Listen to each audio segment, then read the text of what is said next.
Hello everyone. देखिए हम लोग पढ़ क्या रहे हैं, हम लोग पढ़ रहे हैं एंडोक्राइन सिस्टम के बारे में। ठीक है, एंडोक्राइन सिस्टम का ये सेकंड लेक्चर है। इससे पहले हम लोगों ने क्या पढ़ा था? इससे पहले हम लोगों ने पढ़ा था पिट्यूटरी ग्लैंड के बारे में। ठीक है, और आज के लेक्चर में हम पढ़ेंगे थायराइड ग्लैंड के बारे में। तो चलिए स्टार्ट करते हैं आज का हमारा टॉपिक। देखिए सबसे पहले हम बात करेंगे इसका डायग्राम की, उसके बाद मैं डायग्राम को समझाने के बाद आती हूँ थ्योरी पर। ठीक है, फिर आपको थ्योरी के माध्यम से उसको रिवाइज करा दूंगी जो पढ़ाऊँगी। ये देखिए डायग्राम जो है ये थायराइड का डायग्राम है। ठीक है, तो हमारी थायराइड ग्लैंड आपको यहाँ पे दिख रही होगी। ये जो है ये है हमारी थायराइड ग्लैंड। ठीक है, इसके अगर हम शेप की बात करें तो इसका शेप जो होता है वो जो अल्फ़ाबेट का एच होता है, एच शेप का होता है, या फिर इसको हम कह सकते हैं बटरफ्लाई शेप, यानी कि जो तितली होती है उसके शेप का होता है। ठीक है, इसमें लोब देखिए आपको साफ साफ दिख रहा होगा। एक लोब ये है और दूसरा लोब ये है। ये जो है ये लेफ्ट लोब है और ये जो है ये राइट लोब है। ठीक है, यानी कि जो हमारा थायराइड ग्लैंड होते हैं इसमें कितने लोब पाए जाते हैं? 2 लोब पाए जाते हैं। ठीक है, एक लेफ्ट साइड में होता है, एक राइट साइड में होता है। इसका शेप क्या हो गया? एच शेप हो गया और बटरफ्लाई शेप हो गया। ठीक है, शेप की बात कर ली, लोब बात कर ली। बीच में देखिए जो दोनों लोब जो होते हैं जिसके द्वारा जुड़े होते हैं उसको बोलते हैं इस्थमस। इस्थमस क्या होता है? ये टिश्यू बैंड होता है। क्या होता है? ये टिश्यू बैंड है। ठीक है, टिश्यूओं का यानी कि जो ऊतक होते हैं उनका एक बैंड होता है जिसको इस्थमस कहते हैं, और ये बीच में दोनों लोब के जॉइंट में ये प्रेजेंट होता है। ठीक है, ये पूरी हमारी थायराइड ग्लैंड है। अब देखिए बात करते हैं इसको लोकेशन की। जो थायराइड ग्लैंड होता है ये होता है नीचे हमारा ट्रैकिया। ट्रैकिया के ऊपर ही पाया जाता है थायराइड ग्लैंड। ठीक है, तो ये जो ट्रैकिया होती है जिसको बोलते हैं विंड पाइप। विंड पाइप का मतलब होता है एयर पाइप, यानी कि इस पाइप से होते हुए गैस क्या होती है हमारे लंग्स तक जाती है। ठीक है, तो ये ट्रैकिया, ट्रैकिया के जस्ट ऊपर ये पाई जाती है। क्या? थायराइड ग्लैंड पाई जाती है। ठीक है, और थायराइड ग्लैंड के ऊपर क्या प्रेजेंट होता है? ये होता है लैरिंक्स। ठीक है, ये क्या है? लैरिंक्स का पार्ट है, थायराइड कार्टिलेज जिसे हम कहते हैं। तो फिलहाल इसके बारे में डिटेल में नहीं पढ़ेंगे क्योंकि हमारा टॉपिक तो है नहीं। तो लैरिंक्स जो होता है ये वोकल कार्ड यहाँ पर प्रेजेंट होता है जिसकी वजह से हमारी ध्वनि उत्पन्न होती है। जैसे मैं आपको बोल के पढ़ा रही हूँ तो इस टाइम जो मेरे मुंह से ध्वनि निकल रही है वो लैरिंक्स की वजह से निकलती है। ठीक है, तो इस चीज़ को ध्यान रखिए कि जो हमारा थायराइड ग्लैंड होता है वो लैरिंक्स के नीचे और ट्रैकिया के ऊपर पाया जाता है। ठीक है, ट्रैकिया होती है श्वास नली और लैरिंक्स जो होता है ये स्वरयंत्र होता है। ठीक है, बस इतना ध्यान रखिएगा। चलिए बात करते थ्योरी से इसके बारे में। तो थ्योरी के माध्यम से इसके बारे में थोड़ा जान लेते हैं। एंडोडर्मल ओरिजिन, यानी कि जिसकी ओरिजिन होती है वो एंडोडर्मल होती है। ठीक है, largest endocrine gland of human, यानी कि जितनी भी एंडोक्राइन ग्लैंड होती हैं उन सभी ग्लैंडों में सबसे बड़ी ग्लैंड जो होती है थायराइड होती है। वैसे हम ग्लैंड की बात करें तो सबसे बड़ी ग्लैंड जो होती है ह्यूमन में वो होती है लीवर, लेकिन लीवर जो होती है वो होती है एक्सोक्राइन ग्लैंड। ठीक है, ये एक्सोक्राइन ग्लैंड है। तो अगर सिर्फ क्वेश्चन आता है कि कौन सी ग्लैंड सबसे बड़ी होती है मनुष्य में, तो उसका आंसर लीवर होगा। बट अगर क्वेश्चन आता है कि सबसे बड़ी एंडोक्राइन ग्लैंड पूछ लेता है तो उसका आंसर आ जाएगा थायराइड ग्लैंड। ठीक है, इस चीज़ को ध्यान में रखिएगा। It is located in neck region, यानी कि जो हमारा गला होता है, अगर देखें डायग्राम में हम लोग, देखिए जहाँ से हमारा ये नेक स्टार्ट होता है यहीं पर क्या होता है? गले पे यहीं पर प्रेजेंट होता है। ठीक है, थायराइड ग्लैंड हमारा, इसके ऊपर ट्रैकिया होता है और नीचे क्या होता है? सॉरी, नीचे ट्रैकिया होता है, ऊपर लैरिंक्स होता है। ठीक है, और ये अगर हम बात करें तो C5 का मतलब होता है सर्वाइकल और T1 का मतलब है थोरैकिक, यानी कि सर्वाइकल 5 रीजन से लेकर के थोरैकिक फर्स्ट वर्टिब्री तक ये फैला होता है। कौन सा? ये हमारा जो थायराइड ग्लैंड होता है ये प्रेजेंट होता है। ठीक है, अगर वर्टिब्री की बात करें हम लोग तो उसका लोकेशन ऐसे हो जाएगा। ठीक है, C5 से T1 के बीच में होता है। That is above the trachea and below the larynx, यानी कि जो हमारी स्वर यंत्र होती है उसके नीचे और ट्रैकिया के ऊपर होता है, जो कि हमने डायग्राम में अभी जस्ट देखा है। बटरफ्लाई शेप और एच शेप, यानी कि इसका शेप जो होता है कैसा होती है? इसकी आकृति होती है लगभग एच के आकार की, कुछ ऐसा डायग्राम बना होता है ना इसका। तो लगभग देखें तो इंग्लिश का जो एच होता है उसके शेप का, या फिर बटरफ्लाई भी हम बात कर लेते हैं क्योंकि बटरफ्लाई कैसे होती है? ऐसे तो होती है ना, तितली तो ऐसे डायग्राम बनता है, तो बटरफ्लाई शेप का भी हो सकता है। ठीक है, फिर बात करते हैं। It is composed of 2 lobes, इसमें 2 लोब होते हैं, एक लेफ्ट साइड में होता है एक राइट साइड में, connected by a narrow tissue band, जो कि एक पतले टिश्यू बैंड से कनेक्ट होता है जिसको कहते हैं इस्थमस। ठीक है, इस्थमस कहते हैं। इट्स वेट, ये जो हमारा ये थायराइड ग्लैंड होता है इसका वेट जो होता है वो 25 से 30 ग्राम होता है। ठीक है, मोस्टली बुक्स में 30 ग्राम ही दिया होता है, लेकिन कहीं कहीं 25 से 30 ग्राम भी दिया गया है, ठीक है। तो थायराइड ग्लैंड जो होता है इसका वेट जो होता है 25 से 30 ग्राम होता है, with each lobe being about 5 centimetre, ठीक है। यानी कि इसका वेट तो इतना होता है, लेकिन अगर हम लोब की बात करें तो एक लोब जो होता है उसकी लंबाई जो होती है वो 5 सेंटीमीटर होती है, चौड़ाई 3 सेंटीमीटर होती है और मोटाई जो होती है वो 2 सेंटीमीटर होती है, ठीक है। प्रत्येक लोब की बात कर रहा, दोनों को मिला करके बात नहीं कर रहा, ठीक है। And the isthmus about 1.25 centimetre in height and width. और जो isthmus होता है उसकी ऊंचाई की और चौड़ाई की बात करें तो 1.25 सेंटीमीटर होती है, ठीक है। फिलहाल इतना इंपॉर्टेंट नहीं है ये, मोस्टली इसका वेट ही ज़्यादा पूछा जाता है, ठीक है, कि जो थायराइड ग्लैंड होती है उसकी वेट कितनी होती है। तो इसका वेट होता है 25 से 30 ग्राम होता है, ये ध्यान करने वाली बात है। बाकी इसकी हाइट वगैरह ज़्यादा पेपर में नहीं आता है। शेप इसका बहुत पूछ लेता है, लोकेशन इसका आ सकता है, ये इंपॉर्टेंट चीज़ है, ठीक है, इस चीज़ को ध्यान में रखिएगा। और सबसे बड़ी एंडोक्राइन ग्लैंड, ये मेन चीज़ है इसके बारे में। फिर देखते नेक्स्ट पॉइंट क्या कहता है, it is larger in female than male. हाँ, ये भी इम्पॉर्टेंट है। ये जो थायराइड ग्लैंड होती है फीमेल में इसका साइज जो होता है बड़ा होता है कंपेयर टू मेल के, ठीक है। ये रीज़न इसलिए ऐसा होता है क्योंकि जो मेल होते हैं उनका जो लैरिंग्स होता है वो क्या होता है, बड़ा होता है, और फीमेल का छोटा होता है। इस वजह से क्या होता है, मेल में लैरिंग्स बड़ा होगा तो थायराइड ग्लैंड छोटी होती है, लेकिन फीमेल जो होती है उनमें लैरिंग्स छोटा होता है, इस वजह से इनकी थायराइड ग्लैंड क्या होती है, बड़ी होती है, ठीक है। अब बात करेंगे डेवलपमेंट की, यानी कि डेवलपमेंट जो होता है इसका विकास जो होता है वो कैसे होता है। तो it is from foramen caecum of tongue, यानी कि जो हमारे टंग में फोरामेन सीकम होती है उससे जो होता है थायराइड ग्लैंड का निर्माण होता है, ठीक है। It is developed from thyroglossal duct, इसका डेवलपमेंट किससे होता है, तो थायरोग्लॉसल डक्ट जो होती है उससे इसका डेवलपमेंट होता है, ठीक है। It is homologous to endostyle of lower vertebrae, यानी कि जो हमारी लोअर वर्टिब्री की एंडोस्टाइल होती है उसकी होमोलॉगस होती है। देखिए होमोलॉगस का मतलब होता है जिसका फंक्शन डिफरेंट हो, क्या हो, फंक्शन डिफरेंट हो, लेकिन उसकी ओरिजिनल स्ट्रक्चर क्या हो, सेम हो। देखने में तो सेम होते हैं बट क्या होता है, इनका फंक्शन जो होता है वो डिफरेंट होता है, ठीक है, ये चीज़ ध्यान रखिएगा। अब बात करेंगे फॉलिकल की, कि फॉलिकल क्या होता है। Thyroid follicles are small spherical grouping of cells, ठीक है। पहले मैं डायग्राम से बता दूँ फिर इस पर थ्योरी पे आती हूँ ताकि वो क्लियर हो जाए। अब देखिए ये डायग्राम तो आपको दिख रहा होगा, ठीक है। ये डायग्राम देखकर आप कंफ्यूज नहीं होंगे। जैसे ये हमारा जो क्या थायराइड ग्लैंड था, इस थायराइड ग्लैंड के ऊपर ये सारे स्ट्रक्चर ढेर सारे यहाँ पाए जाते हैं। ये आपको जब माइक्रोस्कोप से देखेंगे तब ये स्ट्रक्चर दिखाई देगा थायराइड के ऊपर, यानी कि पूरे थायराइड पे ये फैले होते हैं स्ट्रक्चर, ठीक है। तो माइक्रोस्कोप से देखने पर ये स्ट्रक्चर दिखाई देते हैं। मैं आपको सब कुछ क्लियर करती हूँ इसमें है क्या क्या चीज़, ठीक है। देखो ये जो स्ट्रक्चर आपको दिख रहा होगा येलो कलर का पूरा, तो ये छोटी छोटी जो आपको दिख रही है छोटे छोटे दांत है ना ये सब, तो ये जो दिख रहे छोटे छोटे स्ट्रक्चर ये हैं फॉलिकुलर सेल्स। मतलब कई सारे फॉलिकुलर क्या है, सर्कुलर वे में अरेंज्ड हैं, यानी कि एक गोलाकार स्ट्रक्चर बना रहे हैं ना ये सारे फॉलिकुलर सेल मिलकर के। और इस सेल के अंदर खाली स्थान है जहाँ पर क्या भरा हुआ, कोलाइड भरा हुआ, ठीक है। इस कोलाइड के अंदर जो होता है एक हार्मोन होता है जिसको बोलते हैं थायरोग्लोबुलिन। क्या बोलते हैं, थायरोग्लोबुलिन। यही थायरोग्लोबुलिन जो होता है बाद में किस में कन्वर्ट हो जाता है, थायरॉक्सिन हार्मोन में, ठीक है। हमने पढ़ा है ना कि थायराइड ग्लैंड जो होती है थायरॉक्सिन हार्मोन सिक्रेट करती है, लेकिन थायरॉक्सिन हार्मोन जो होता है वो थायराइड ग्लैंड में इसके फॉर्म में नहीं प्रेजेंट होता, बल्कि किसके फॉर्म में प्रेजेंट होता है, थायरोग्लोबुलिन के फॉर्म में। तो ये चीज़ ध्यान रखिएगा, जो थायरॉक्सिन हार्मोन होता है वो थायरोग्लोबुलिन के फॉर्म में प्रेजेंट होता है इस कोलाइड के अंदर, ठीक है। जब जरूरत पड़ती है थायरॉक्सिन में वो कन्वर्ट हो जाता है, ठीक है। तो ये तो हमने बात कर ली डायग्राम में थोड़े से इसके बारे में, फिर आगे देख लेते जरा सा। ये ब्लड कैपिलरीज आपको दिख रही हैं, तो इन जो फॉलिकल्स होते हैं इन फॉलिकल के चारों तरफ क्या होती है, ब्लड कैपिलरीज फैली होती है, लिम्फ भी यहाँ पर फैले होते हैं, ठीक है। अब यहाँ पर आपको स्ट्रक्चर दिख रहा होगा, ये छोटे छोटे स्ट्रक्चर, इसको थोड़ा डायग्राम में इरेज कर दो फिर आपको क्लियर दिखाई देगा। ये स्ट्रक्चर दिख रहा है, ये दिख रहा है, छोटे छोटे स्ट्रक्चर दिख रहे हैं ना, इसको बोलते हैं पैराफॉलिकुलर सेल। अब देखिए पैराफॉलिकुलर को सेल को सी सेल भी कहते हैं। सी सेल इसलिए कहते हैं क्योंकि ये कैल्सीटोनिन क्या करता है, ये कैल्सीटोनिन हार्मोन सिक्रेट करता है। तो कैल्सीटोनिन का जो सी होता है उसी से ये बना है सी सेल, ठीक है।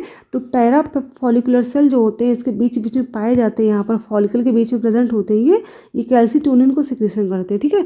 हमारा थायराइड ग्लैंड जो होता है वो दो हार्मोन सिक्रेट करता है, एक थायरॉक्सिन दूसरा कैल्सीटोनिन। थायरॉक्सिन जो होता है इस कोलाइड के अंदर प्रेजेंट होता है और कैल्सीटोनिन जो होता है ये पैरा फॉलिकुलर सेल सिक्रेट करता है, ठीक है। तो ये चीज़ तो आपको क्लियर हो गई होगी। अब बात करते हैं फॉलिकल क्या होता है। देखिए ये जो फॉलिकुलर सेल है कोलॉइड है, यानी कि इस पूरे स्ट्रक्चर को बोलते हैं फॉलिकल। ये पूरे क्या है, फॉलिकल प्रेजेंट है, यानी कि सारे पूरे थायराइड के ऊपर क्या प्रेजेंट होता है, फॉलिकल प्रेजेंट होता है। ठीक है, इस चीज़ क्लियर होगी। चलिए अब डायग्राम को हमने समझ लिया अच्छे से, अब बात करेंगे थ्योरी की। एक बार दिखा दो, इसमें ये जो दिख रहा है आपको इस पूरा स्ट्रक्चर, इसके पूरे ऊपर ये फॉलिकल प्रेजेंट थे जो हमने डायग्राम की बात की ना। अगर माइक्रोस्कोप से देखते हैं हम लोग तो इसके ऊपर पूरा वही स्ट्रक्चर आपको देखने को मिलेगा। ठीक है, तो चलिए बात करते हैं पहले फॉलिकल के बारे में। Thyroid follicles are small spherical grouping of cells. अभी हमने डायग्राम देखा ना कैसे थे, ये छोटे छोटे स्ट्रक्चर थे किसके, स्फेरिकल ग्रुपिंग ऑफ सेल। कौन से सेल थे, फॉलिकुलर सेल, यानी कि फॉलिकुलर सेल मिलकर के ऐसे क्या कर रहे थे, स्फेरिकल ग्रुपिंग ऑफ सेल, यानी कि स्फेरिकल गोलाकार स्ट्रक्चर बना रहे थे फॉलिकुलर सेल मिलकर के। इस पूरे को बोलते हैं follicle. That play the main role in thyroid function. ये थायराइड फंक्शन में मेन रोल करता है। क्यों, क्योंकि यहीं पर जो होता है कोलाइड के अंदर हमारे थायरॉक्सिन हार्मोन प्रेजेंट होता है।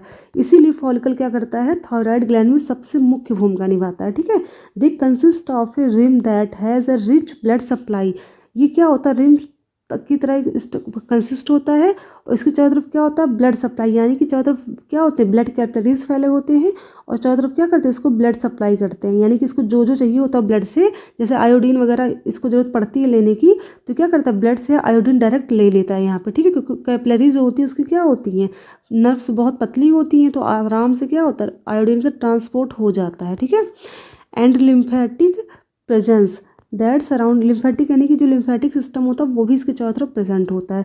That surround a core of colloid that consist mostly of thyroid hormone precursor protein called thyroglobulin. यानी कि जो हमारा ये फॉलिकल होता है, ये फॉलिकुलर सेल से बना होता है। इस फॉलिकुलर सेल के अंदर क्या होता है, प्रेजेंट होता है हमारा कोलॉइड। इस कोलॉइड में क्या पाया जाता है, एक थायराइड हार्मोन पाया जाता है जिसका नाम है थायरोग्लोबुलिन। थायरोग्लोबुलिन जो होता है ये इसी के फॉर्म में इसके अंदर स्टोर रहता है, और जब हमारे बॉडी को चाहिए होता है थायरॉक्सिन, तो ये थायरोग्लोबुलिन जो होता है वो थायरॉक्सिन में चेंज हो जाता है। ठीक है, ये चीज़ ध्यान रखिएगा कि थायरॉक्सिन हार्मोन हमारा थायराइड ग्लैंड सिक्रीट तो करता है, बट थायरॉक्सिन हार्मोन जो होता है वो थायरॉक्सिन के फॉर्म में प्रेजेंट नहीं होता, वो होता है थायरोग्लोबुलिन के फॉर्म में प्रेजेंट। ठीक है, जब जरूरत पड़ेगी तो थायराइड जो होता है हमारा थायरोग्लोबुलिन को किस में कन्वर्ट कर देगा, थायरॉक्सिन में कन्वर्ट कर देगा।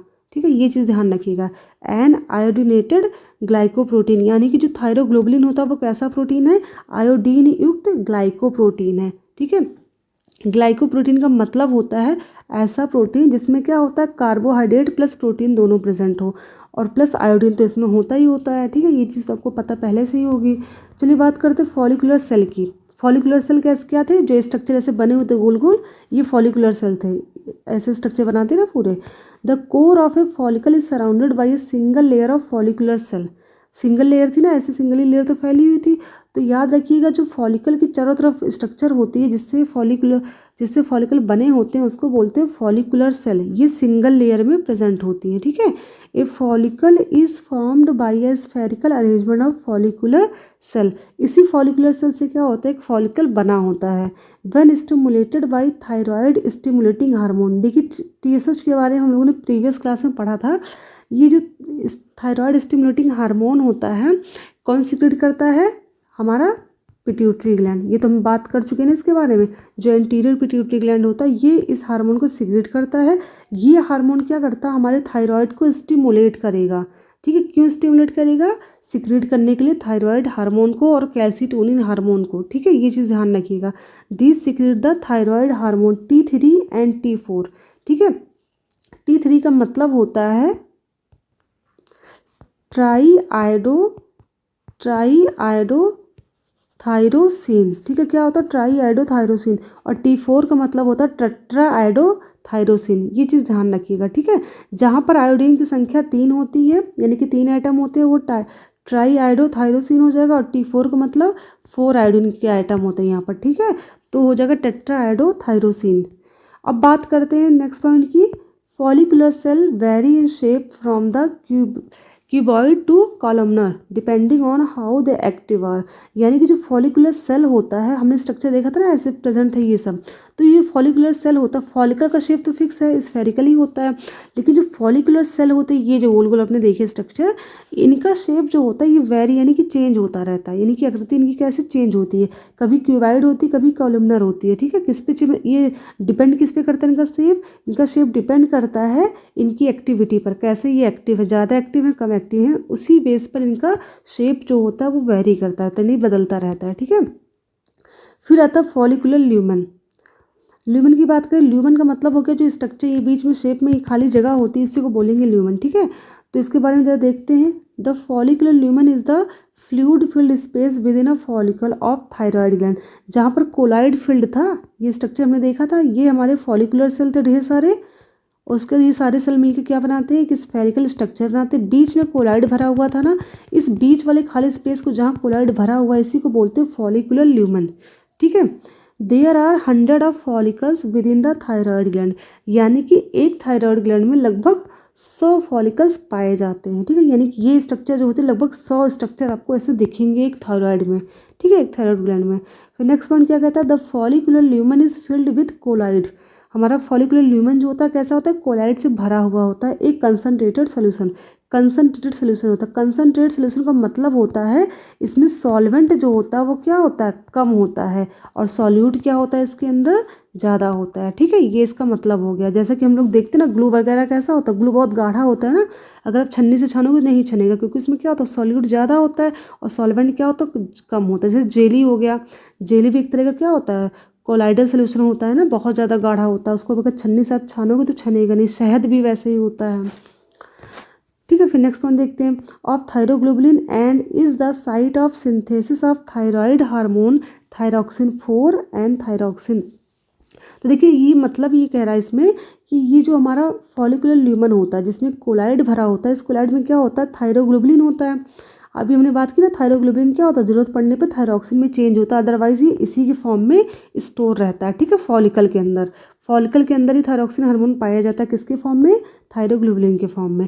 And is the site of synthesis of thyroid, यानी कि ये जो हमारा फॉलिकुलर ल्यूमन होता है ये T4 और T3 के सिंथेसिस का भी साइट होता है, यानी कि T4 और T3 का सिंथेसिस कहाँ होता है, फॉलिकुलर ल्यूमन के अंदर, यानी जो कोलाइड प्रेजेंट था उसी के अंदर इनका सिंथेसिस होता है, यानी कि इसको बनाया जाता है, ठीक है। अब नेक्स्ट पॉइंट देखते हैं, thyroglobulin protein is the tyrosine amino acid, यानी कि जो हमारा ये थायरोग्लोबुलिन होता है जो कि बाद में कन्वर्ट होगा थायरॉक्सिन हार्मोन में, ये क्या होता है, टायरोसिन अमाइनो एसिड है, यानी कि थायरोग्लोबुलिन क्या होता है, एक तरह का अमाइनो एसिड भी होता है। An iodine ion bind with tyrosine amino acid. अब देखिए फॉलिकल ये जो आपका कोलाइड है इसके अंदर क्या होता है, आयोडीन प्रेजेंट है, आयोडीन आयन आई आयन प्रेजेंट है ना, ये क्या करेगा टायरोसिन अमाइनो एसिड से बाइंड हो जाएगा। अब यहाँ पर आयोडीन आया कहाँ से, यहाँ पर आयोडीन आता है जो हमारे ब्लड कैपिलरीज यहाँ पर पाई जाती हैं, इस ब्लड में क्या होता है आयोडीन भी प्रेजेंट होता है, क्योंकि हम लोग जब खाना खाते हैं तो नमक वगैरह खाते हैं ना, ताकि हमको क्या मिल सके, टाटा नमक से क्या मिलता है, हमें आयोडीन मिलता है ना, तो इस वजह से कि हमें नमक पे क्या मिले, आयोडीन मिले, तो ब्लड में जो हमारे आयोडीन आता है वो क्या होता है इस कैपिलरी के थ्रू हमारे फॉलिकल के अंदर चला जाता है इस कोलाइड में, ठीक है। और कोलाइड में जाकर के क्या करेगा ये आयोडीन, ये बाइंड हो जाएगा टायरोसिन अमाइनो एसिड से। टायरोसिन अमाइनो एसिड का मतलब है इस थायरोग्लोबुलिन से अटैच हो जाएगा, ठीक है। अब एक क्या करेगा, पहले देखिए पहले एक आयोडीन आकर के अटैच होगा किससे, टायरोसिन अमाइनो एसिड से, यानी कि इस थायरोग्लोबुलिन प्रोटीन से अटैच हो जाएगा और किसमें चेंज हो जाएगा, मोनोआयोडो टायरोसिन, क्योंकि एक ही आयोडीन अभी आया है तो इसका नाम हो जाएगा मोनोआयोडो टायरोसिन, यानी कि MIT इसको कहते हैं, ठीक। अब ये हो गया, उसके बाद क्या होगा, ये मोनोआयोडो टायरोसिन जो होता है इससे एक आयोडीन आकर के फिर बाइंड कर जाएगा। अब एक आयोडीन थे अब दो हो गए, तो इसका नाम क्या हो जाएगा, डाई आयोडो टायरोसिन हो जाएगा। लेकिन एक चीज़ ध्यान रखिएगा, ये जो आयोडीन आकर के ऐड होता है ये थायरोग्लोबुलिन के साथ, ये एक एंजाइम की प्रेजेंस में ऐड होगा जिसका नाम होता है परऑक्सीडेज एंजाइम। क्या होता है, परऑक्सीडेज एंजाइम। अगर ये एंजाइम नहीं प्रेजेंट होगा तो ये ऐड यानी कि ये इसके साथ जल्दी से बाइंड नहीं कर पाएगा, ठीक है। तो ये चीज़ ध्यान रखिएगा कि जो हमारे कोलाइड के अंदर थायरोग्लोबुलिन प्रोटीन पाया जाता है, इससे आयोडीन जब अटैच यानी कि बाइंड होगा तो इस एंजाइम की प्रेजेंस में बाइंड होगा जिसका नाम है परऑक्सीडेज एंजाइम, ठीक है, ये क्लियर हो गया होगा आपको। ठीक है, पहले क्या करता है, एक आयोडीन ऐड करेगा तो उसको मोनो आयोडोटायरोसिन कहते हैं, फिर 2 आयोडीन ऐड करेंगे तो उसको बोलेंगे डाई आयोडोटायरोसिन। ठीक है, अभी ये दोनों एक्टिव फॉर्म में नहीं है। अब क्या हो जाएगा, जो डाई आयोडोटायरोसिन होता है ये मोनो आयोडोटायरोसिन से बंध जाएगा, बॉन्ड बना लेगा परऑक्सीडेज एंजाइम की प्रेजेंस में। ठीक है, अब क्या बन जाएंगे, ट्राई आयोडोटायरोसिन बन जाएगा। ट्राई आयोडोटायरोसिन को ही बोलते T3 थायरॉक्सिन। ठीक है, अब ये T3 थायरॉक्सिन हार्मोन जो होता है इसकी संख्या जो होती है हमारे थायराइड ग्लैंड में ज़्यादा बनती है, ये चीज़ ध्यान रखिएगा। अब T3 यानी कि थायरॉक्सिन हार्मोन हमारे कोलॉइड के अंदर बन गया। कैसे बना हमने देख लिया। अब फिर क्या होता है, T3 बन गया ना, अभी अगर DITT यानी कि मतलब होता है डाई आयोडोटायरोसिन, अगर फिर से डाई आयोडोटायरोसिन से जुड़ जाए तो क्या हो जाएगा, 2 आयोडीन युक्त जुड़े हैं तो क्या हो जाएगा, 4 आयोडीन बन जाएगा ना, तो क्या बन जाएगा, टेट्रा आयोडोटायरोसिन, जिसको T4 थायरॉक्सिन भी कहते हैं। ठीक है, तो इस तरह से T3 और T4 थायरॉक्सिन का क्या हो जाएगा, फॉर्मेशन हो जाएगा हमारे कोलॉइड के अंदर। ठीक है, क्या जो कोलॉइड के अंदर हो जाएगा। लेकिन जो T3 होता है ये ज़्यादा एक्टिव होता है कंपेयर टू T4 के। ठीक है, यानी कि ये इसकी जो एक्टिविटी होती है यानी कि सक्रियता होती है T4 की कम होती है कंपेयर टू T3 के, और T3 की संख्या भी ज़्यादा बनेगी। ये चीज़ ध्यान रखिएगा कि T3 ज़्यादा संख्या में बनते हैं और एक्टिव भी ज़्यादा होते हैं कंपेयर टू T4 के। ठीक है, अब हमने बात कर ली थायरॉक्सिन हार्मोन की, कैसे बनता है, कैसे क्या होता है, सब कुछ। अब हम बात करते हैं नेक्स्ट पॉइंट की, जो कि है हमारा पैराफॉलिकुलर सेल। अब देखिए, जो पैराफॉलिकुलर सेल होता है in space between the spherical follicles, जो स्फेरिकल फॉलिकल्स देखिए इसके प्रेजेंट बीच बीच में क्या थे, यहाँ पे प्रेजेंट थे ना ये सब स्ट्रक्चर, ये क्या है, पैराफॉलिकुलर सेल होते हैं। ठीक है, ये जो होता है हमारा थायराइड सेल का ही एक टाइप होता है। इसको सी सेल इसलिए कहा जाता है क्योंकि क्या करता है, कैल्सीटोनिन सिक्रेट करता है। याद रखिए, कैल्सीटोनिन सिक्रेट करता है, इस वजह से इसका नाम होता है सी सेल। किसका नाम, पैराफॉलिकुलर सेल का। बस एक चीज़ ध्यान रखिएगा, पैराफॉलिकुलर सेल जो होता है वो नॉन आयोडोनेटेड होता है। नॉन आयोडोनेटेड का मतलब हो गया कि इसमें आयोडीन नहीं पाया जाता। ठीक है, जो हमने इसके पहले पढ़ा था थायरोग्लोबुलिन प्रोटीन जो पढ़ा था, तो थायरोग्लोबुलिन प्रोटीन में क्या था, आयोडीन प्रेजेंट था। बट जो हमारा सी सेल होता है इसमें क्या होता है, आयोडीन नहीं पाया जाता। ठीक है, चलिए इसके नेक्स्ट पॉइंट की बात कर लेते हैं, मेन कैल्सीटोनिन हार्मोन की। ठीक है, थायरॉक्सिन हार्मोन तो हमने देख ही लिया क्या होता है। अब बात करेंगे कैल्सीटोनिन के बारे में। कैल्सीटोनिन क्या होता है, they decreases calcium level in blood. देखिए, कैल्सीटोनिन हार्मोन जो होता है ये हमारा थायराइड ग्लैंड सिक्रेट करता है।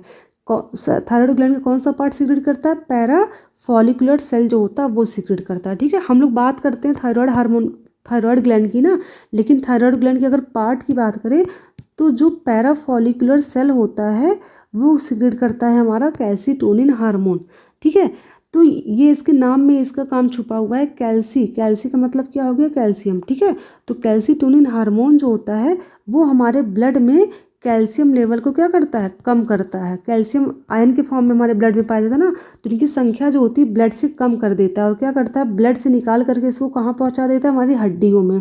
ठीक है, तो एक तरह से देखा जाए तो थायराइड ग्लैंड क्या कर रहा है, हमारी हड्डियों को मजबूत करने में भी हेल्प कर रहा है ना, क्योंकि क्या होती है, हड्डियों को कैल्शियम की जो ज़रूरत होती है ज़्यादातर हमारे हड्डियों और दांतों को ही तो होती है, हमारे बोन्स को एंड टीथ का, क्योंकि इनका फॉर्मेशन जो होता है वो हमारे किससे होता है, कैल्शियम और फॉस्फोरस से ही तो होता है। तो ब्लड जो हमारे ब्लड में कैल्शियम का लेवल होता है, ब्लड में कैल्शियम कहाँ से आया, जो हम कुछ खाते पीते हैं, अगर हमने कैल्शियम की चीज़ें खाई हैं तो क्या होगा, ब्लड से हमारे हड्डियों तो कैसे जाता है, इस कैल्सीटोनिन हार्मोन की वजह से ही जाता है, और इसी वजह से हमारी हड्डियाँ मजबूत बनती है। ठीक है, तो कैल्सीटोनिन का बहुत बड़ा योगदान होता है हमारी हड्डियों को मजबूत बनाने में। ये चीज़ तो क्लियर हो गई होगी। इसी तरह अगर इस हार्मोन की कमी हो जाएगी तो हमारी हड्डियाँ क्या हो जाएंगी, वीक हो जाएंगी, भंगुर हो जाएंगी, क्योंकि उसमें कैल्शियम लेवल क्या होगा, ब्लड से जा ही नहीं पाएगा हमारे हड्डियों में। ठीक है, तो ये तो इसकी डेफिशिएंसी भी आप समझ गए होंगे क्या होता है। अब थोड़ा देख लेते हैं थायरॉक्सिन हार्मोन के बारे में, तो हमने पढ़ लिया, लेकिन इस हार्मोन की कमी से क्या होता है और इसकी मेन चीज़ें जो बहुत ज़रूरी हैं वो जान लेते हैं थोड़ा सा। तो देखिए, थायरॉक्सिन हार्मोन जो होता है ये मेटामॉर्फोसिस में हेल्प करता है। देखिए, मेटामॉर्फोसिस का मतलब होता है, देखिए हमने मेढक के बारे में पढ़ा होगा, फ्रॉग। फ्रॉग जो होता है लार्वल स्टेज में पाया जाता है ना, लार्वा बनता है। लार्वा कहाँ होता है इसका, वाटर यानी पानी में पाया जाता है। ठीक, तो इसका जो लार्वा होता है वो होता है टैडपोल। ठीक है, मेढक के लार्वे को क्या बोलते हैं, टैडपोल कहा जाता है। इस टैडपोल में क्या होता है, मछली की तरह होता है टैडपोल। मेढक का जो लार्वा होता है उसको टैडपोल कहते हैं, जो कि मछली की तरह सेम होता है, और ये पानी में पाया जाता है। ठीक है, अब जब तक इसको थायरॉक्सिन हार्मोन नहीं मिलेगा ठीक है। जब तक इसको थायरॉक्सिन हार्मोन नहीं मिलेगा टैडपोल को, तब तक वो फ्रॉग में चेंज नहीं हो सकता। ठीक है। अगर क्या किया जाए, इसके थायराइड ग्लैंड को कट कर दिया जाए, तो क्या हो जाएगा, ये फ्रॉग में कन्वर्ट ही नहीं हो पाएगा। पूरी ज़िंदगी कैसा रहेगा, ये पूरी लाइफ टाइम रहेगा टैडपोल के फॉर्म में। ठीक है। तो थायरॉक्सिन हार्मोन जो होता है मेटामॉर्फोसिस में बहुत मुख्य भूमिका निभाता है, इस चीज़ को ध्यान में रखिएगा। ठीक है। फिर नेक्स्ट पॉइंट देखते हैं, they responsible for mental growth and physical growth. इससे पहले हम लोगों ने पढ़ा था ग्रोथ हार्मोन के बारे में, जो कि हमारा पिट्यूटरी ग्लैंड सिक्रेट करता था। तो ग्रोथ हार्मोन जब वो सिर्फ फिजिकल ग्रोथ के लिए रिस्पॉन्सिबल था, ठीक है, उसका इफेक्ट सिर्फ फिजिकल ग्रोथ पर ही पड़ता था। लेकिन जो थायरॉक्सिन हार्मोन होता है, इसका जो इफेक्ट है वो फिजिकल के साथ साथ मेंटल ग्रोथ पर भी पड़ता है। यानी कि अगर थायरॉक्सिन हार्मोन बॉडी में है तो फिजिकल ग्रोथ तो अच्छे से होगा, मेंटल ग्रोथ भी अच्छे से होगा। लेकिन अगर इसकी कमी हो जाती है तो हमारी फिजिकल ग्रोथ के साथ साथ मेंटल ग्रोथ भी क्या करेगी, अफेक्ट होगी, इस पर भी इफेक्ट पड़ेगा। ठीक है। इसमें भी दिक्कत आ जाएगी। ठीक है। ये चीज़ ध्यान रखिएगा। थोड़ा सा डिफरेंस है ग्रोथ हार्मोन और थायरॉक्सिन में, इस मेंटल ग्रोथ की वजह से, तो इसको ध्यान रखिएगा थोड़ा सा। दे इंक्रीजेस बीएमआर। बीएमआर का मतलब होता है बेसल मेटाबॉलिक रेट, यानी कि जो उपापचय की क्रिया होती है वो क्या होती है, इंक्रीज कर जाती है। ये अगर इंक्रीज तो थायरॉक्सिन हार्मोन क्या करता है, बीएमआर को इंक्रीज करता है। ठीक है। ऑल्सो नोन एज क्या होता है, कैलोरीजेनिक हार्मोन, यानी थायरॉक्सिन हार्मोन को बोलते हैं कैलोरीजेनिक हार्मोन। देखिए कैलोरीजेनिक हार्मोन क्यों कहते हैं, देखिए कैलोरी का मतलब यहाँ पर होता है ऊर्जा से। ठीक है। क्योंकि ऊर्जा का जो मात्रक होता है, यानी यूनिट होती है जिसमें ऊर्जा को हम मेजर करते हैं, उसको बोलते हैं कैलोरी। तो यानी कि इसको कैलोरीजेनिक हार्मोन इसलिए कहा जाता है क्योंकि थायरॉक्सिन हार्मोन जो होता है, हमारी बॉडी को अगर ऊर्जा चाहिए होती है तो क्या करता है, ये प्रोटियोलाइसिस भी करवाता है, लाइपोलाइसिस भी करता है और ग्लूकोजिनोलाइसिस भी करता है। ठीक है। अब देखिए इसका मतलब क्या होता है, अगर हमारी बॉडी को एनर्जी चाहिए तो ये क्या करेगा, देखिए एक तो हमारा ग्लूकोज होता है बॉडी में, ग्लूकोज क्या करता है, इंस्टेंट एनर्जी के लिए रिस्पॉन्सिबल होता है। अगर हमें तुरंत ऊर्जा चाहिए तो हमें ग्लूकोज से तुरंत ऊर्जा मिलती है। ठीक है। और फैट जो होता है थोड़ा कम टाइम में ऊर्जा देता है। लेकिन अगर हमें बॉडी में एनर्जी चाहिए होती है प्रोटीन से, तो ये क्या करेगा, थायरॉक्सिन हार्मोन क्या करेगा, प्रोटीन को तोड़ देगा। ठीक है।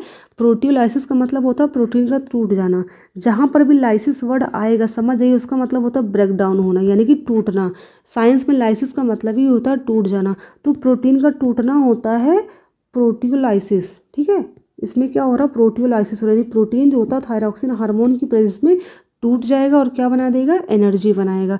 यहाँ पर आता है लाइपोलाइसिस। लाइपोलाइसिस का मतलब होता है लिपिड का टूटना। ठीक है। तो लिपिड भी क्या करेगा, थायरॉक्सिन हार्मोन की प्रेजेंस में टूटेगा। यहाँ पर है ग्लूकोनियोजेनिस। ठीक है। ग्लूकोनियोजेनिस का मतलब होता है ग्लूकोज जो होता है उसका फॉर्मेशन होता है। ठीक है। यानी जो ग्लूकोनियोजेनेसिस का मतलब ही होता है ग्लूकोज का फॉर्मेशन, लेकिन किससे होगा, नॉन कार्बोहाइड्रेट से, यानी कि जिसमें कार्बोहाइड्रेट ना प्रेजेंट हो। जैसे प्रोटीन हो गया, लिपिड हो गया, तो प्रोटीन से लिपिड से अगर ग्लूकोज का फॉर्मेशन हो रहा है तो उसको बोलेंगे ग्लूकोनियोजेनेसिस। ठीक है। ये चीज़ क्लियर हो गई होगी आपको। चलिए बात करते हैं, अगर इसकी अधिकता या कमी हो जाए थायरॉक्सिन हार्मोन की तो कैसी बीमारियां हो जाएंगी। ठीक है। तो पहले बात करेंगे हाइपोसिक्रेशन की। हाइपो मतलब होता है कम।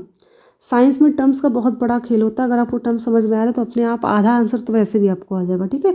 हाइपोसिक्रेशन का मतलब होता है अगर थायरॉक्सिन हार्मोन की कम मात्रा सिक्रेट हो हमारी बॉडी में तो क्या हो जाएगा। तो पहले बात करेंगे बच्चों में, चाइल्ड में इसकी बीमारी का नाम होता है क्रिटिनिज्म।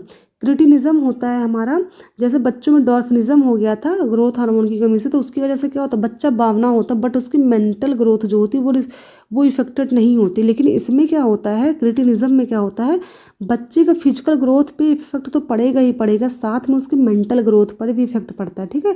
क्रिटिनिज्म में यही होता है।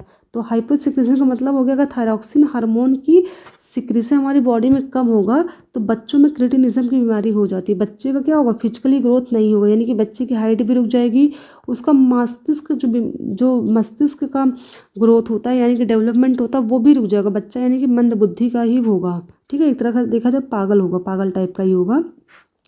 फिर नेक्स्ट बीमारी जो होती है वो आती है मिक्सोडीमा। मिक्सोडीमा को गर्ल डिजीज़ भी कहा जाता है। क्या कहते हैं, गर्ल्स डिजीज़ भी कहते हैं इसको।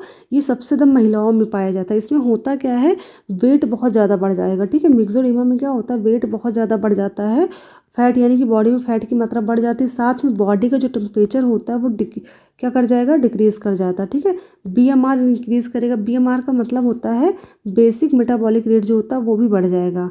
ठीक है, और साथ में ब्लड प्रेशर जो होगा वो घटने लगता है। ठीक है, तो ये प्रॉब्लम आने लगती है जब हमारे बॉडी में क्या होता है, थायरॉक्सिन हार्मोन का हाइपो सिक्रेशन यानी कम सिक्रेशन होता है। फिर नेक्स्ट आता है सिंपल गॉइटर। गॉइटर का मतलब होता है घेंघा, जो गला ऐसे फूल जाता है अजीब सा ना, देखा होगा आपने फूला हुआ ऐसा गले में, तो वो होता है गॉइटर। ध्यान रखिएगा। तो गॉइटर क्यों होता है, जब आयोडीन की कमी हो जाती है। ठीक है, आयोडीन की कमी हो जाएगी तो जाहिर सी बात है थायरॉक्सिन हार्मोन कम सिक्रेट होगा, तो गॉइटर हो जाता है। फिर आता है हाशीमोटो डिजीज़। हाशीमोटो इसके नाम में इसका आंसर हाशीमोटो। ठीक है, इंसान को क्या हो जाता है, मोटापा बहुत ज़्यादा बढ़ जाता है। तो अगर बॉडी में थायरॉक्सिन हार्मोन की कमी हो रही है यानी कि उसका सिक्रेशन कम हो रहा है, तो हाशीमोटो डिजीज़ हो जाता है। इसमें होता क्या है, stimulation of thyroglobulin hormone in follicles also known as autoimmune disease. यानी कि इसमें होता क्या है, जो थायरोइम्यून ग्लोबुलिन होता है इसकी संवेदनशीलता जो होती है इस पर इफेक्ट पड़ता है। ठीक है, यानी कि जो थायरोग्लोबुलिन प्रोटीन हमारे फॉलिकल के अंदर प्रेजेंट था, यही तो आगे जाकर के थायरॉक्सिन में चेंज होगा ना, तो इस प्रोटीन पर इफेक्ट बहुत ज़्यादा पड़ता है। यानी कि थायरॉक्सिन हार्मोन की कमी से क्या हो जाएगा, ऑटोइम्यून डिजीज़ हो जाता है। ऑटोइम्यून डिजीज़ का मतलब होता है जो हमारी थायराइड ग्लैंड होती है उसके अगेंस्ट हमारी बॉडी में क्या होते हैं, एंटीबॉडीज़ बनने लगते हैं। ठीक है, वो क्या करेगा, हमारे थायरॉक्सिन हार्मोन को ही नष्ट करने लगेगा, जिसकी वजह से क्या होता है, हमारी जितनी भी इम्यूनिटी पावर होती है वो कम होने लगती है, वेट हमारा बहुत ज़्यादा बढ़ जाता है। इसमें यही आती है दिक्कत। ठीक है, और एक टाइम ऐसा आता है इंसान की मृत्यु भी इसमें हो जाती है, क्योंकि एंटीबॉडीज़ बन जाते हैं। तो थायरॉक्सिन हार्मोन जो होता है उसके अगेंस्ट जब एंटीबॉडी बन जाएंगे तो क्या होगा, वो थायराइड ग्लैंड को ही हमारे नष्ट करने लगता है, जिसकी वजह से जितने भी मेटाबॉलिक, हमारी जो मेटाबॉलिक क्रिया होती है उसको कौन कंट्रोल करता है, उसको तो हमारा थायराइड ग्लैंड ही से कंट्रोल करता है। तो मेटाबॉलिक क्रिया क्या हो जाती है, वो डिसबैलेंस हो जाती है, क्योंकि मेटाबॉलिक क्रिया का मतलब होता है बॉडी में जितनी भी एक्टिविटी हो रही है, जितनी भी टूट फूट की मरम्मत हो रही है, जैसे हमने रेस्पायरेशन किया, ब्लड सर्कुलेशन सिस्टम, हर एक सिस्टम जो होता है बॉडी का वो मेटाबॉलिक एक्टिविटी के अंतर्गत ही आता है। तो सारी क्रियाएं क्या हो जाएंगी, डिसबैलेंस हो जाएंगी, जिसकी वजह से व्यक्ति क्या हो जाएगी, मृत्यु हो जाती है। ठीक है, तो हाशीमोटो का मतलब यही होता है, मोटापा बहुत ज़्यादा बढ़ जाता है इसमें, और इसको ही बोलते हैं ऑटो इम्यून डिजीज़। अब बात करेंगे इसके हाइपर सिक्रेशन की। अगर हमारी बॉडी में थायरॉक्सिन हार्मोन बहुत मात्रा में सीक्रेट हो तो क्या हो जाएगा, तो हो जाता है एक्सोथैल्मिक गॉइटर। एक्सोथैल्मिक गॉइटर का मतलब होता है ऐसा इस तरह का घूंघा जिसमें क्या होता है, हार्ट रेट बढ़ जाए, यानी कि जो हमारी हार्ट बीट होती है, मतलब हार्ट रेट क्या बहुत तेज़ी से बढ़ने लगे। ठीक है, हार्ट बीट बहुत तेज़ हो जाए, बॉडी टेम्परेचर बहुत ज़्यादा बढ़ जाए, फील वीकनेस, और हमेशा क्या होती है, बहुत ज़्यादा वीकनेस, कमजोरी महसूस होने लगे, ये हो जाएगा। दूसरी डिजीज़ कौन सी, ग्रेव्स डिजीज़। ग्रेव्स डिजीज़ में क्या होता है, ये बीमारी जो होती है बुढ़ापे में अधिकतर होती है। ठीक है, ग्रेव्स डिजीज़ क्या होती है, बुढ़ापे में होती है। इसमें होता क्या है, जो थायराइड ग्लैंड होता है इसका साइज भी बढ़ जाता है, और इससे जो हार्मोन्स होते हैं उसका सिक्रीशन भी बढ़ जाता है। ठीक है, बुढ़ापे में ये अक्सर होता है। कॉज्ड ऑटोइम्यून डिजीज़, इसमें भी क्या होता है, इतना ज़्यादा सिक्रीशन बढ़ जाता है कि बॉडी में क्या बन जाता है, ऑटोइम्यून डिजीज़ हो जाता है हमको। ऑटोइम्यून डिजीज़ का मतलब होता है जो थायराइड ग्लैंड होता है उसके अगेंस्ट क्या बन जाएंगे, एंटीबॉडी बन जाएंगे, और ये एंटीबॉडी क्या करेंगे, हमारे थायराइड ग्लैंड को ही नष्ट कर देते हैं। ठीक है, ग्रेव्स डिजीज़ हो गया, और हाशीमोटो डिजीज़, दोनों में क्या होता है, ऑटोइम्यून सिस्टम क्या हो जाता है, यानी कि एक तरह से देखा जाए थायराइड ग्लैंड के अगेंस्ट एंटीबॉडी बनने लगते हैं। इन दोनों डिजीज़ के अंदर यही होता है। ठीक है, तो हमने बात कर ली थायराइड ग्लैंड के बारे में, थायरॉक्सिन हार्मोन के बारे में बात की हमने, और किसके बारे में बात की, कैल्सीटोनिन के बारे में बात की। ठीक है, तो हमारा ये ग्लैंड खत्म हो गया। अगर आपको कोई भी डाउट हो तो आप कमेंट सेक्शन में पूछ सकते हैं। Thank you class.